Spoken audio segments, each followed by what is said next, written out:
Hello friend, welcome back to legal tax. और आज की इस वीडियो में हम लोग डिस्कस करेंगे कि अगर आपका इनकम टैक्स जो आप इनकम कमाते हैं वो अगर आपका 12 लाख से ज़्यादा है तो आप उसको कैसे कैलकुलेट कर सकते हैं और आप अपना टैक्स कैसे सेव कर सकते हैं।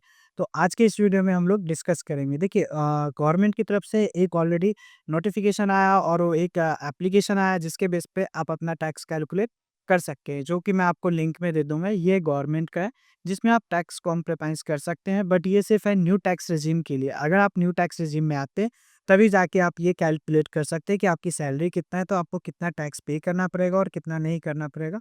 इसके लिए देखिए, इसमें क्या किया हुआ है, रेजिडेंशियल स्टेटस अगर आपका रेजिडेंशियल है, तो आप यहाँ पे सेलेक्ट करेंगे।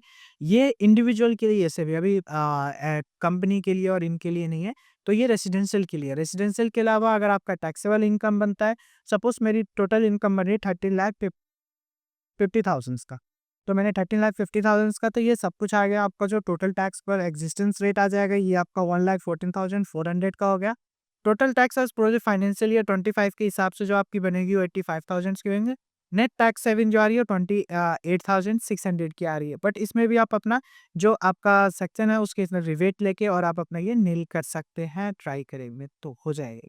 तो ये सारी चीज़ें थे। इसके अलावा एक और साइड है जिसके बेसिस पे आपको इनकम टैक्स का पता होगा, जिसमें बेसिक कैलकुलेटर आता है और एक एडवांस कैलकुलेटर आता है। इसमें आप असेसमेंट ईयर, टैक्स पेयर और आपका जो अमाउंट है वो यहाँ पे 60 से 79 ईयर, अबव 80 ईयर्स है, तो आप यहाँ पे क्लिक करके आप अपना टैक्स कैलकुलेट कर सकते हैं।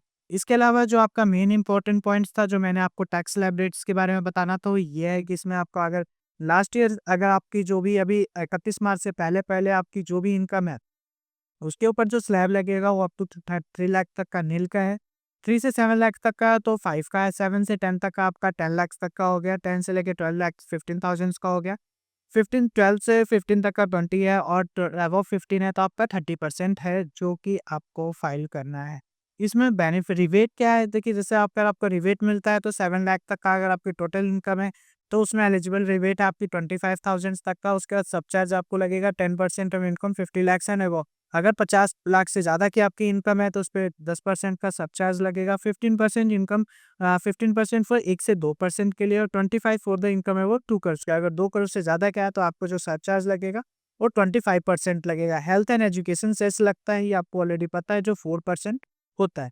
नेक्स्ट आ जाता है इसके बाद अगर फाइनेंशियल ईयर 25-26 की बात कर लेते हैं, तो इसमें जो आपको टैक्स अपडेट का आपको पता ही होगा, स्लैब रेट का जो बहुत ही ज़्यादा अभी ट्रेंडिंग में चल रहा है, जो कि 12 लाख तक का आपने भी सुना होगा कि कोई रिटर्न नहीं फाइल करना है। इसमें 4 लाख तक का अगर आपका है तो मिल जाएगा। 4 से लेके 8% 8 लाख तक का है तो 5% जाएगा। अगर 8 से लेके 12 तक का है तो 10% जाएगा और 12 से 16 है तो 15% जाएगा। 16 से 20 है तो 20% जाएगा और 12 से 24 है तो 25% जाएगा। अब 24 लाख से ऊपर है आपका तो 30% का आपको टैक्स पे करना पड़ेगा। अब इसमें रिबेट और सरचार्ज क्या सेम है? कुछ चेंजेस हुए हैं, जो कि आपका 12 लाख तक है तो 60 एलिजिबल जो क्लेम है वो 60,000 तक का है। उसके अलावा सरचार्ज की बात कर लेते हैं तो सेम ही अप्रोक्स 50 से 1 करोड़ तक का 10% है। 15% 1 से 2 है और 2 हेल्थ सेस की बात कर लेते हैं, वो भी सेम ही है।